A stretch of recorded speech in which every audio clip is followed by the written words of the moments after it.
မင်းသမီးချောလေးကတကားကြီးကိုတွန်းဖွင့်ပြီးထွက်လာပါတယ်။ဒါပေမဲ့မင်းသမီးလေးထွက်လာတဲ့အချိန်မှာလေပြင်းတစ်ချက်အဝေး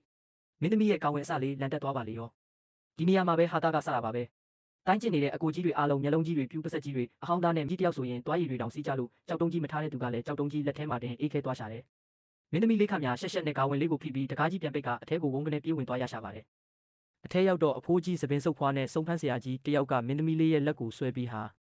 ညီမလေးရာဒါငါတို့မိစ္ဆာနှိမ့်နှင်းရေးအဖွဲ့ရဲ့တာဝန်ပေါ့မင်းသမီးလေးနစ်နာသွားတာတွေအတွက်ရော်ကြီးတောင်းကျင်တလောက်တောင်းဆိုပြီးလာရောပါတော့တယ်ပြီးတော့စကားကိုဒီတင်မရက်ပဲဒီမှာပဲ10ရက်ဘာညာနေသွားပါလား